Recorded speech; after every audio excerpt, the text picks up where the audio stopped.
everyone! Welcome back to my channel, Ching Ching Kulit. Magluto tayo ng chicken teriyaki sauce. Sa isang bowl, maglagay tayo ng mirin, 2 tablespoon. And then light soy sauce, 2 tablespoon. Siyempre, 1 tablespoon of dark soy sauce. Mag-add din tayo ng 2 tablespoon ng Saker wine at saka 1 tablespoon ng brown sugar. And then mag-add din tayo ng chicken stock. Pwede rin tubig ang ilagay. And haluin lang natin ng mabuti. Ito ang magiging sauce ng ating chicken teriyaki. At ayan, set aside, and then hiwa-hiwain na po natin yung ating chicken thigh. Ayan, para ma-absorb niya po yung mamaya yung ating ginawang sauce.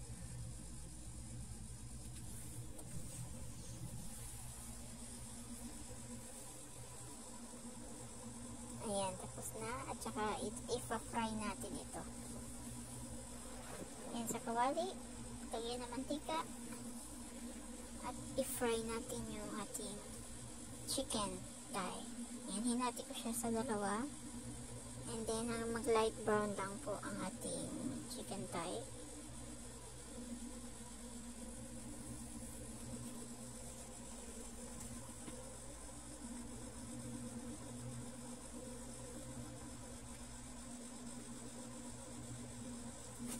Ayan, kapag luto na, sa kabilang side naman natin i-fry hanggang mag-golden brown.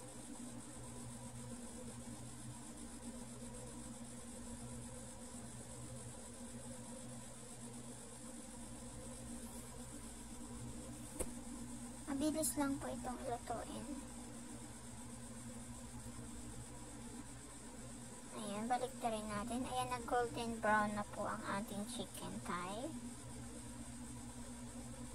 Ito yung legs ng chicken na tinanggal yung buto.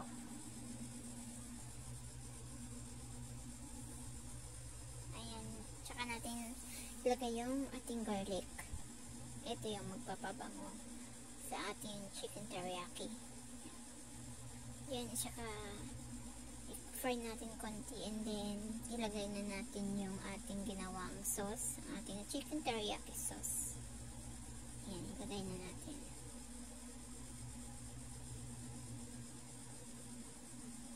Ayan, tsaka natin takpan. Pakuluin natin ito ng 20 minutes in low heat.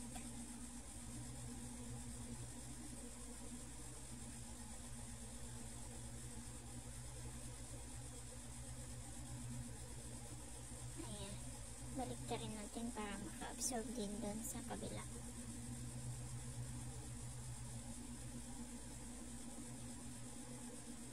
Takpan ulit at pakuloyin.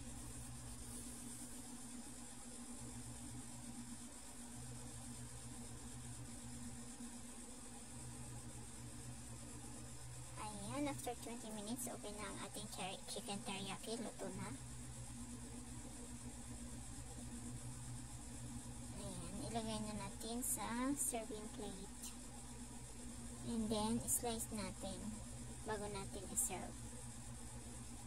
Yan. Kung nagustuhan mo ang recipe na ito, please do like, share, and comment.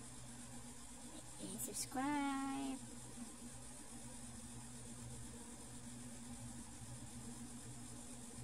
Thank you for watching. Ready to serve.